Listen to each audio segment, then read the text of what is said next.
Hello friends, स्वागत है आपका आपके अपने channel CUT India powered by let's study India. आज हम लोग स्टार्ट करने वाले हैं यूपी बोर्ड वाले स्टूडेंट्स के लिए CUT और बोर्ड एग्जाम के लिए अपना पहला चैप्टर केमिस्ट्री का, जिसका नाम है विलयन।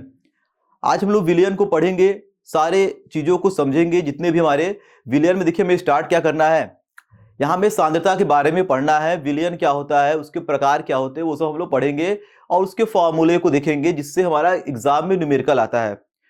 इसके बाद हम लोग आगे आने वाले टॉपिक को भी डिस्कस करेंगे। तो आज हम लोग पहले स्टार्ट करते हैं अपना पहला चैप्टर, जो कि बोर्ड एग्जाम्स में चैप्टर 1 है। ठीक है, CUT के लिए क्या है, चैप्टर नंबर 2 है।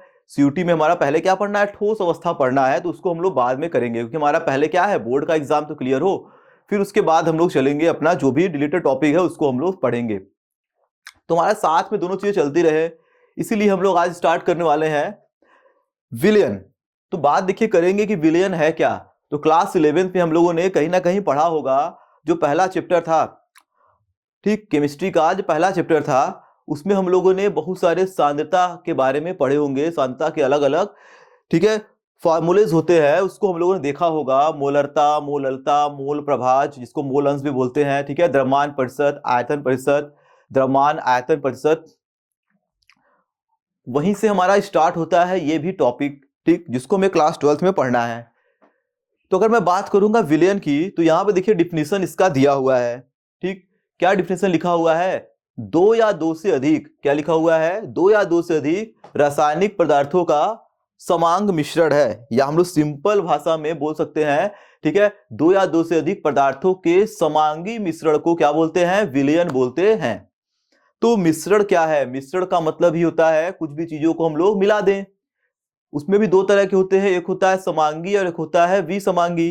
तो समांगी मिश्रण हम तभी बोलेंगे जब दो चीजें आपस में अच्छे से घुल जाएं और एक नया चीज बना लें, जिसको हम लोग बाद में अलग अलग नहीं कर सकते। जैसे मैंने चीनी और पानी का एक विलयन बनाया, एक मिश्रण बना दिया, तो उसको हम लोग इजिली, ठीक है, भौतिक विधि से या फिजिकल प्रोसेस से अलग नहीं कर सकते।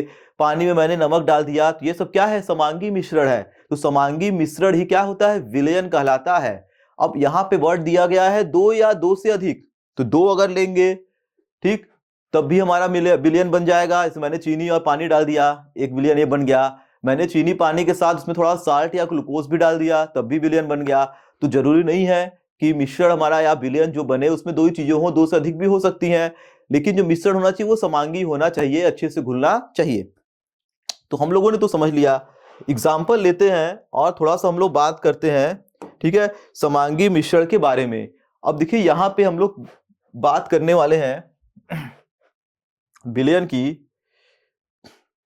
तो विलयन के अंदर हमारे पास 2 टर्म और आने वाले हैं। जैसे अगर मैंने विलयन लिया, मैंने यहां पे क्या लिया, एक विलयन बनाया, ठीक, ये हमारा हो गया पानी, मैं लिख दे रहा हूं यहां पे वाटर, और इसमें मैंने, ठीक है, डाल दिया कोई साल्ट, ठीक है, यानी एक हमारा हो गया पानी और एक हो गया, ठीक है, कोई भी साल्ट हो गया, ठीक है, साल्ट क्या बोलते हैं हम लोग, लवण बोलते हैं, ठीक। तो ये मैंने एक विलयन बना दिया, समांगी मिश्रण बना दिया। अब इस पे देखिए 2 चीजें हैं, एक तो हमारा वाटर हो गया, एक हो गया साल्ट।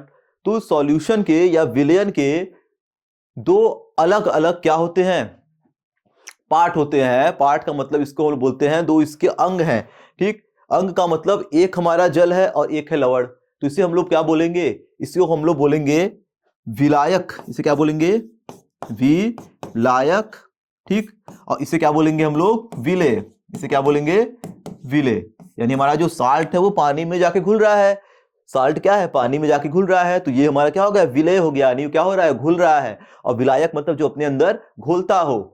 तो सॉल्यूशन के 2 अंग होते हैं, एक होता है विलेय और एक होता है क्या, विलायक होता है, ठीक। और इन दोनों से मिलकर क्या बन गया हमारा, इस दोनों से मिलकर बन गया विलयन, ठीक।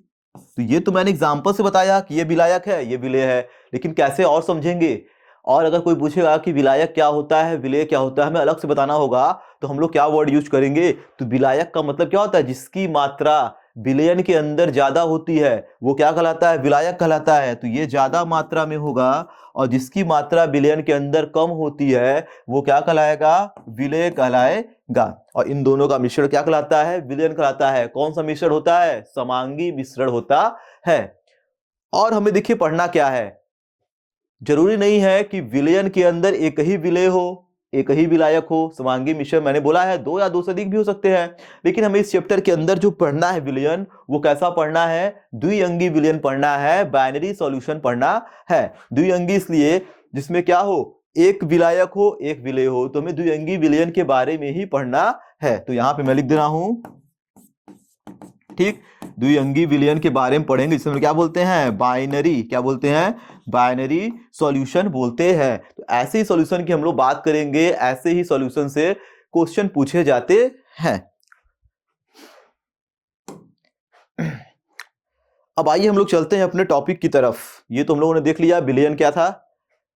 अब यहां पर देखिए दिया है विलयनों की सांद्रता को व्यक्त करना, यानी हम लोग विलयन में सांद्रता कैसे बताएंगे। तो सांद्रता का मतलब क्या होता है कि विलयन के अंदर कितना विलेय घुला हुआ है, विलयन के अंदर विलेय की मात्रा क्या है। तो इस चीज को हम लोग कैसे कैसे बताते हैं। देखिए हमारा पहला जो फॉर्मूला आता है वो आता है हमारा द्रव्यमान प्रतिशत का। द्रव्यमान प्रतिशत हम लोग कब लेंगे, यहां पे हम लोग क्या बोलेंगे कि विलयन के कितने ग्राम में, विलयन के कितने ग्राम में विलायक का विलेय का कितना ग्राम घुला हुआ है। और प्रतिशत लगा है तो हम लोग 100 से गुणा भी कर देंगे तो पता चल जाएगा कितने परसेंटेज घुला हुआ है। तो इस चीज को हम लोग कैसे डिफाइन करेंगे, आइए लिख लेते हैं फॉर्मूला इसके आगे। ठीक है, क्या लिखेंगे, विलेय का द्रव्यमान, क्या लिखेंगे, विलेय का द्रव्यमान। और ये हमेशा किसमें लेंगे हम लोग, ग्राम में लेंगे। अपॉन, अपॉन क्या लिखेंगे, विलयन का द्रव्यमान। और ये भी किसमें लेंगे, ग्राम में लेंगे और मल्टीप्लाई कर देंगे किससे, 100 से। तो ये हमारा क्या निकल गया, द्रव्यमान प्रतिशत निकल गया। और इसके आगे क्या लगाया हुआ है, W अपॉन W। तो यहाँ पे W जो सिंबल है ये कैसा है, एक स्मॉल है एक कैपिटल है।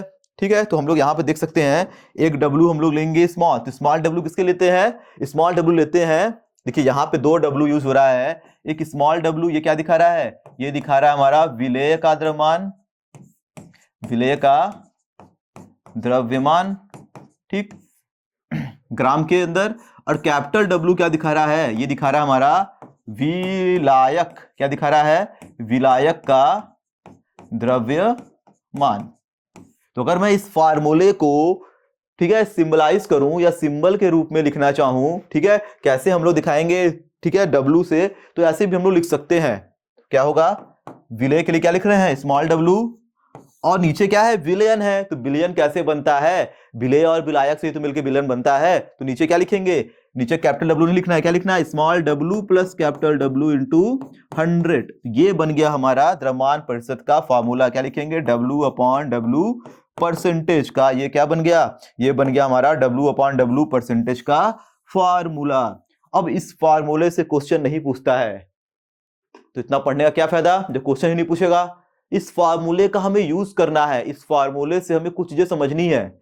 अगर मान लीजिए पेपर में लिख दिया, क्या लिख दिया, यहां पे पेपर में लिख दिया 10%, क्या लिख दिया, 10% बाई 10%, क्या लिख दिया, Na, या मैं लिख दे रहा हूं 10% W अपॉन W ग्लूकोज, ठीक, क्या लिख दिया, ग्लूकोज विलयन, बस 10% W अपॉन W ग्लूकोज विलयन। या एक और चीज दे सकता है, या लिख दिया 10% W अपॉन W, ठीक है,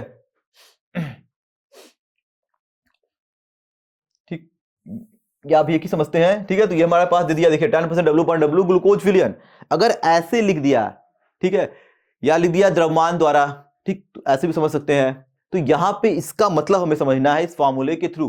तो इसका मतलब क्या है, 10% W अपॉन W का मतलब क्या है कि 10 ग्राम। इसका मतलब हम लोग क्या निकालेंगे, इसका मतलब निकालेंगे कि 10 ग्राम ग्लूकोज, 10 ग्राम ग्लूकोज, ठीक है। कहां है? विलेय है किसमें? 100 ग्राम विलयन में, 100 ग्राम विलयन में, और 90 ग्राम विलायक है, और 90 ग्राम क्या है? विलायक है। तो हमें बस समझना है ये चीज, इस पर क्वेश्चन नहीं पूछेगा, हमें बस इस कॉन्सेप्ट को समझना है कि 10%, 25%, 20% W/W लिखा हुआ है और कोई भी सॉल्यूशन दिया गया है या कोई भी विलयन दिया गया है, इसका मतलब क्या है? तो 10% दिया रहेगा, समझ जाना है कि 100 ग्राम में 10 ग्राम है। 20% दिया रहेगा, समझ जाना है कि 100 ग्राम में 20 ग्राम है, ठीक है। 100 ग्राम क्या है? पूरा विलयन, और उसमें 20 ग्राम क्या है, या 10 ग्राम क्या है? विलायक है, सॉरी विलेय है, ठीक। ये हमारा विलयन है, ये विलेय है, तो बाकी जो बचेगा वो क्या हो जाएगा? विलायक हो जाएगा। तो इस तरीके से हम लोग चीजों को समझ सकते हैं। तो फार्मूले से क्वेश्चन आना बहुत ही रेयर है, पूछेगा नहीं, काफी सिंपल है, ये हम लोग क्लास 9th में पढ़ते हैं, ठीक। ये हमारा कॉन्सेप्ट समझना है, ये वाला, ठीक। तो यहां से हमें ध्यान देना है किसका मतलब क्या है। आइए अगला फॉर्मूला चेक करते हैं। अगला फॉर्मूला क्या होने वाला है? आयतन प्रतिशत। अब देखिए सारी चीजें सिमिलर हैं। द्रव्यमान प्रतिशत मैंने क्या लिया था? विलेय का द्रव्यमान, विलयन का द्रव्यमान। आयतन प्रतिशत में क्या लेंगे? आयतन प्रतिशत में लेंगे विलेय का आयतन, क्या लिखेंगे? विलेय का आयतन। और आयतन का मतलब क्या होता है? ठीक है, ml में लेना है, ठीक है। ml में नीचे क्या लिखेंगे? नीचे हमेशा क्या लिखते हैं? विलयन का आयतन। क्या लिखेंगे? विलयन का आयतन। और ये भी किस में होगा? ml में होगा। और लगा देना है हमें 100। तो आयतन प्रतिशत में क्या लेना है हमें? ml में लेना है। द्रव्यमान प्रतिशत में किस में लेना था? ग्राम में लेना है। और एक फॉर्मूला और क्या बन जाएगा? यहाँ पे देखिए हमें ध्यान देना है, एक चीज छूट गया यहाँ पे क्या रहेगा? द्रव्यमान आयतन प्रतिशत। यहाँ पे क्या रहेगा? द्रव्यमान आयतन प्रतिशत। तो इसमें क्या फॉर्मूला बनाएंगे? आइए बनाते हैं। यहाँ क्या लिखेंगे? विलेय का, यहाँ क्या लिखना है हमें? यहाँ में लिखना है विलेय का द्रव्यमान, ठीक है, क्योंकि द्रव्यमान आयतन है तो द्रव्यमान किसका लेंगे? विलेय का। आयतन किसका लेंगे? विलयन का, ठीक है। विलेय का द्रव्यमान बटे विलयन का आयतन, ठीक। तो द्रव्यमान किसमें होता है? ग्राम में। आयतन किसमें रहता है? ml के अंदर। और 100 लगा देना है हमें। क्या लगा देना है? 100 लगा देना है फॉर्मूले के अंदर। तो इतनी चीजें हमें समझनी है। इस चीज को अगर मैं फॉर्मूले के थोड़ा द्वारा लिखूं तो हम लोग देखिए यहाँ पे क्या लेते हैं? विलेय का आयतन। तो आयतन के लिए क्या यूज करेंगे? विलेय है तो स्मॉल v, और विलयन में क्या यूज करेंगे? कैपिटल v नहीं। कैपिटल किसके लिए लेते हैं? विलायक के लिए। यानी एक देखिए जो ये स्मॉल v है, एक है कैपिटल V। तो स्मॉल v किसको डिपेंड करता है? विलेय को। और ये डिनोट करता है किसको? विलायक को। तो विलयन में विलेय और विलायक तो दोनों होंगे। तो यही हमें ध्यान देके रखना है। यहां से क्या हो जाएगा? v plus capital V into 100, ठीक। तो ये फॉर्मूला बन गया v/v परसेंटेज का। तो एक फॉर्मूला तो ये बन के आ गया, ठीक। इसके लिए लिखेंगे तो क्या लिखेंगे? द्रव्यमान के लिए स्मॉल w, और नीचे क्या होगा? विलयन का आयतन है, और विलयन का आयतन हम लोग ले रहे हैं तो विलयन में विलेय और विलायक दोनों होंगे। तो विलेय का द्रव्यमान कितना है? W, और विलायक का आयतन कितना होगा? विलायक का आयतन होगा कैपिटल V और इंटू 100। तो ये फॉर्मूला किसका बन गया? W/W परसेंटेज का फॉर्मूला बन गया। तो यहां पे हम लोगों ने क्या किया? 2 फॉर्मूले बना लिए, ठीक। इतना चीज हमें ध्यान देके रखना है, सिंपल चीजें हैं। आइए हम लोग बढ़ते हैं कुछ और फॉर्मूले की तरफ, जहां से अब क्वेश्चन पूछा जाता है, इंपॉर्टेंट फॉर्मूला होने वाला है। तो आइए चेक करते हैं हम लोग। पहले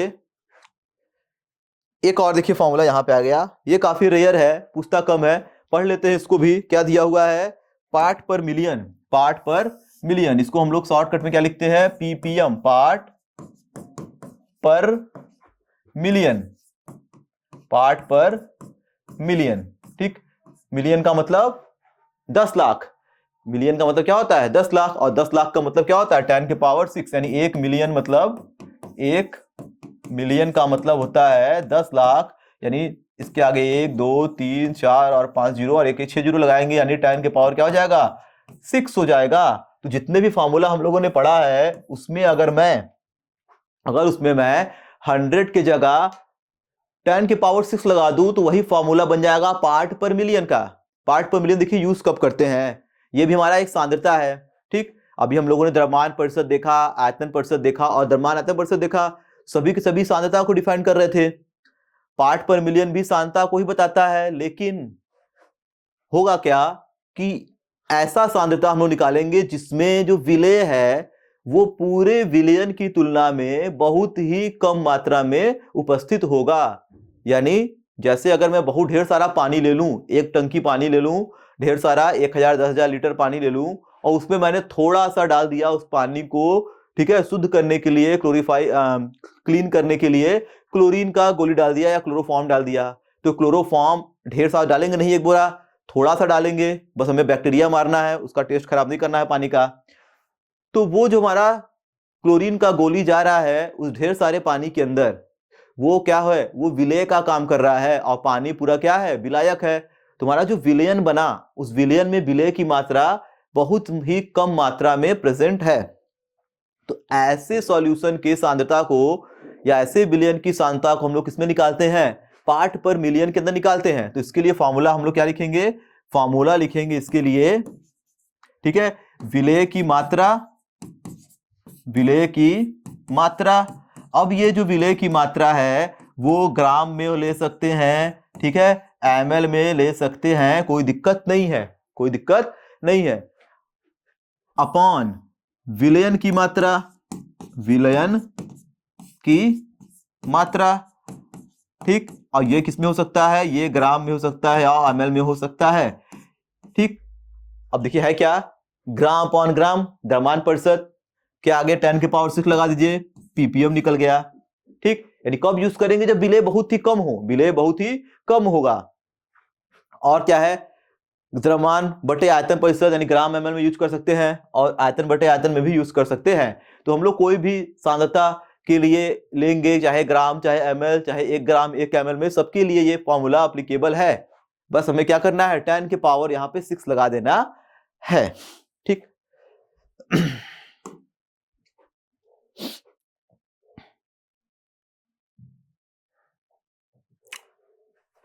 आइए अब हम लोग पढ़ते हैं अपना मेन टॉपिक, जहां से क्वेश्चन एग्जाम में पूछा जाएगा और महत्वपूर्ण होने वाला है। क्या लिखा हुआ है, मोलरता, मोलरता।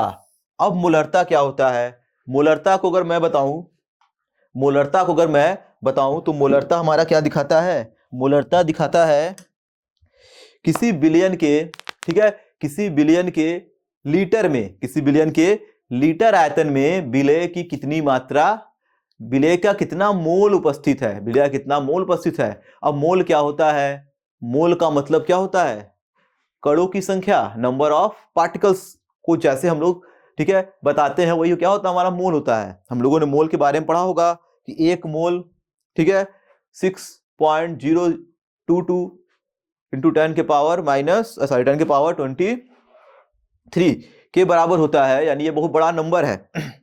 तो उस सब चीजों पर हम लोग नहीं चलते हैं, हम लोग सीधे क्या करते हैं, चेक करते हैं हमारा मोलरता क्या है। मोलरता का मतलब विलय के मोलों की संख्या, क्या लिखेंगे, विलय के मोलों की संख्या, जिसको हम लोग किसे दिखाते हैं, स्मॉल एन से, अपॉन क्या लिखेंगे, विलयन का आयतन, क्या लिखेंगे, विलयन का आयतन। और आयतन किसमें होगा, आयतन होगा हमेशा लीटर के अंदर, हमेशा क्या होगा, लीटर में होगा। अब मोलों की संख्या निकालने का फॉर्मूला क्या है, मोलों की संख्या हम निकालते हैं कैसे, विलय का भार, क्या लिखेंगे, विलय का भार, ठीक है, इसको मैं स्मॉल w से लिख रहा हूं, अपॉन विलय का,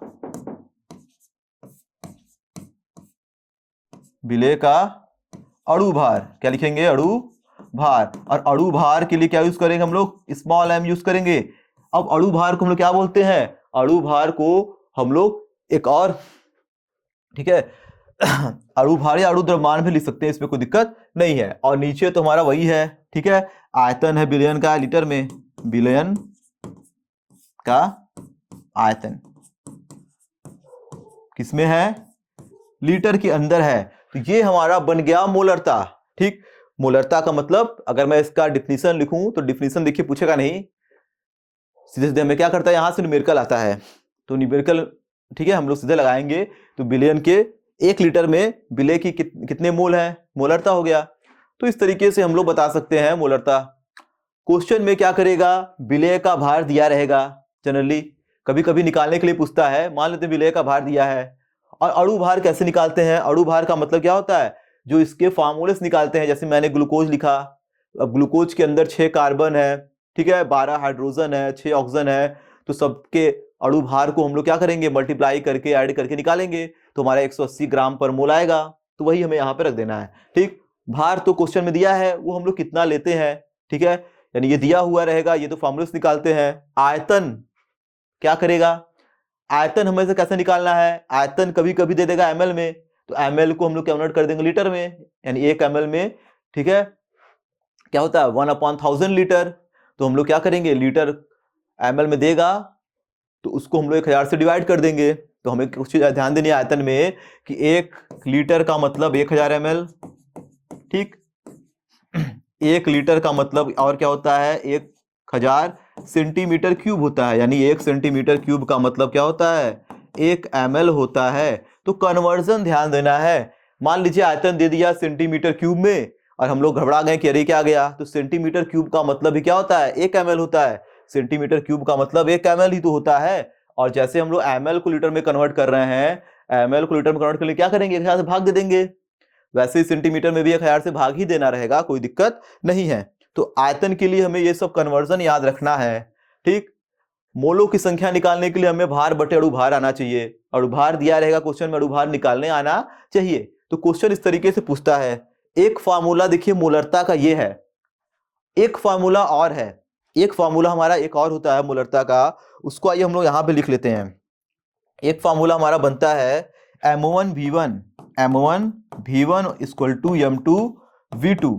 ये वाला फार्मूला हम लोग कब यूज करेंगे, ये फार्मूला हम लोग तभी यूज करेंगे जब हमारा क्या देगा, जब हमारा तनुता वाला केस आएगा। तनुता का मतलब हम लोग ऐसा विलयन लेंगे जिसमें हम लोग पानी डाल के उसकी तनुता को बढ़ाते हैं, उसको डाइल्यूट करते हैं।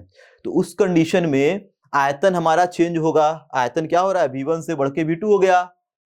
तो आयतन बदल रहा है तो मोलरता भी तो बदलेगी। यहां पे देख सकते हैं ना कि आयतन और मोलरता एक दूसरे की व्युत्क्रमानुपाती हैं, एक दूसरे के व्युत्क्रमानुपाती है। कि आयतन अगर किसी बिलियन का मैं पानी मिला मिला के बढ़ाऊंगा तो उसकी मोलरता क्या होगी, घटने लगेगी। ठीक, तो फार्मूला हम लोग कब लगाएंगे, जब तनुता वाला केस आएगा। ऐसा क्वेश्चन दे देगा कि 1 बिलियन है, उसकी मोलरता है कुछ, उसका आयतन इतना है, फिर बोल दिया अगर मोलरता इतनी हो जाए तो आयतन कितना होगा। यानी यहाँ पे 3 चीजें दी रहेंगी, एक पूछेगा, तो उसके लिए क्या फार्मूला यूज करेंगे हम लोग, M1V1 इक्वल टू M2V2 वाला फार्मूला यूज करेंगे। तो एक फार्मूला ये पकड़ के रखिए और एक फार्मूला हमें ये पकड़ के रखना है। सारे क्वेश्चन इसी से सॉल्व हो जाएंगे, कोई दिक्कत नहीं आएगा। इसके यूनिट की बात करते हैं। इसका यूनिट मतलब इसका इकाई क्या है, इसकी इकाई क्या है, इसका यूनिट क्या है। तो यूनिट हम लोग निकाल लेते हैं। मोल का यूनिट क्या होता है, मोल, तो मोल का यूनिट क्या होगा, मोल, और लीटर का क्या होगा, लीटर। तो सीधे क्या लिखेंगे, मोल अपॉन लीटर, या और क्या लिखेंगे, एक हम लोग यूनिट लिखेंगे मोलर, और एक और क्या लिखेंगे, कैपिटल यम। तो तीनों यूनिट इसके हैं। मोल पर लीटर लिखिए, मोलर लिख दीजिए, क्या कैपिटल यम लिख के चले आइए, काम खत्म। अधिकतर हमें ये और ये यूनिट पे ध्यान देना है, मोलर और कैपिटल यम पे।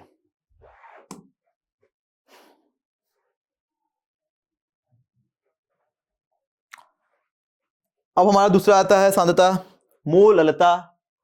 अंतर देखिए थोड़ा सा है, फार्मूला लिख देते हैं, समझ जाइएगा, कुछ खास नहीं है। मोललता में क्या है, मोललता में वही है, विलेय के मोलों की संख्या, विलेय के मोलों की संख्या, यानी स्मॉल n अपॉन, यही चीज ध्यान देना है।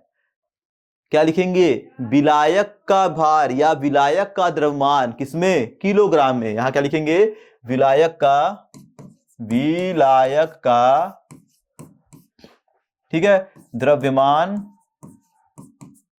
किसमें, केजी के अंदर। तो हमें यही ध्यान देके रखना है। हमें मोलों की संख्या निकालने आता ही है, भार बटे अणुभार। और विलायक का द्रव्यमान दिया रहेगा, विलयन का द्रव्यमान नहीं है, क्या है, विलायक का है। ठीक है, जैसे मैंने अगर पानी में कुछ ग्लूकोज डाला तो पानी जो है उसका द्रव्यमान हमें रखना है, ग्लूकोज मिलाने के बाद विलयन जो बन रहा है उसका द्रव्यमान नहीं रखना है। ठीक, इसका यूनिट क्या होगा, इसका अगर मैं यूनिट लिखूं तो ये क्या हो जाएगा, मोल पर केजी। क्या हो जाएगा, मोल पर केजी। या क्या लिखेंगे, मोलल। क्या लिखेंगे, मोलल। और क्या लिखेंगे हम लोग, स्मॉल एम। तो तीनों हमें यूनिट पे ध्यान देना है, तीनों इकाई पे हमें ध्यान देके रखना है। यहां से भी क्वेश्चन पूछते हैं मोलरता और मोललता, ये दोनों के दोनों हमारे टर्म है। ठीक,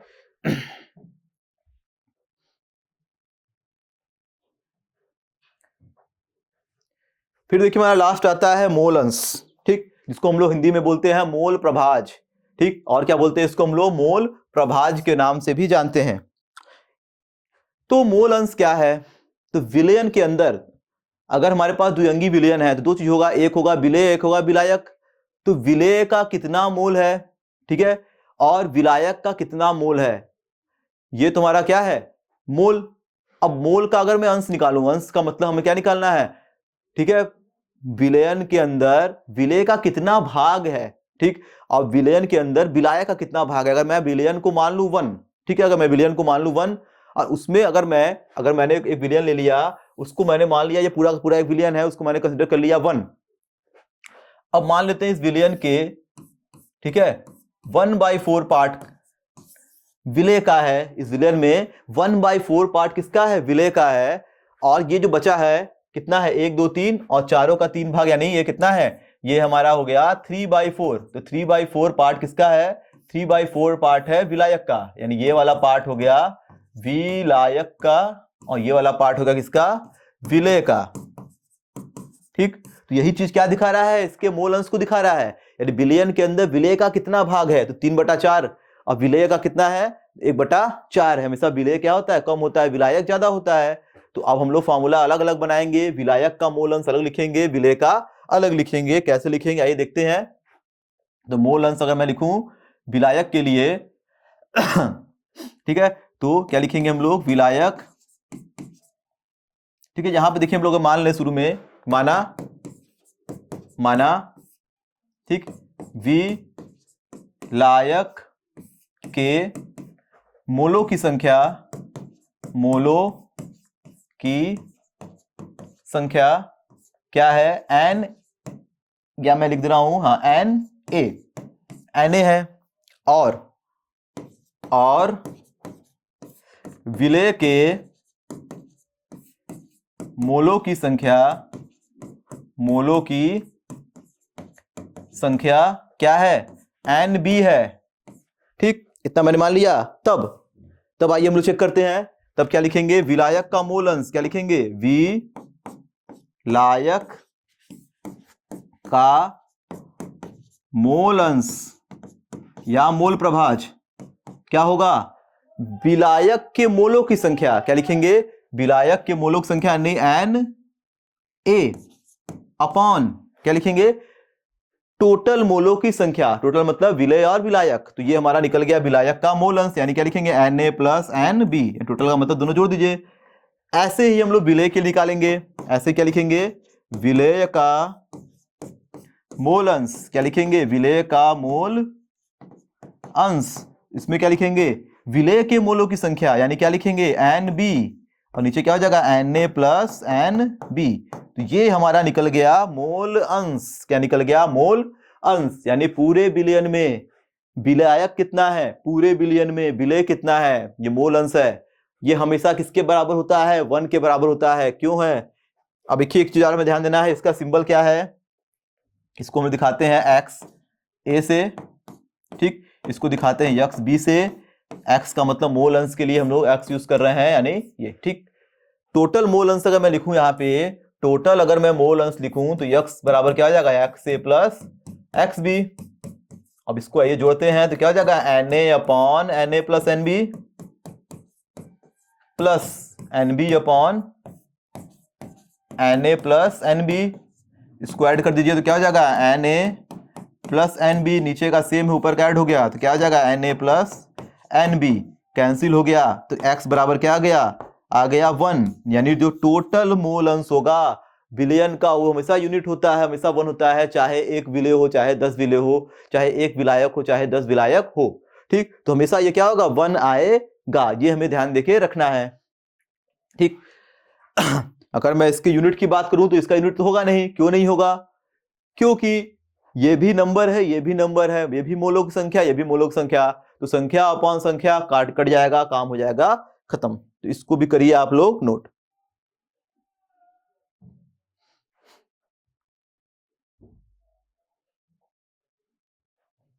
तो हम लोगों ने ठीक है जितने भी सांद्रता वाले टर्म थे यानी सांद्रता पद जितने भी थे विलयन के, सबको हम लोगों ने देख लिया। इससे रिलेटेड जो भी सवाल होंगे उसको हम लोग आगे आने वाले वीडियोस में देखेंगे। चैप्टर खत्म होने के बाद हम लोग इसके सारे क्वेश्चन को सॉल्व करेंगे। ठीक, जितने भी इसके क्वेश्चन बन सकते हैं, ठीक है, सीयूटी एग्जाम के पॉइंट ऑफ व्यू से या बोर्ड एग्जाम के पॉइंट ऑफ व्यू से, सबको हम लोग लगाने वाले हैं। ठीक, अगले लेक्चर में हम लोग विलयता की बात करेंगे, आगे आने वाले टॉपिक्स को पढ़ेंगे। तो इस वीडियो लेक्चर को यहीं पर समाप्त करते हैं। पढ़ाई रखिए जारी। Thank you.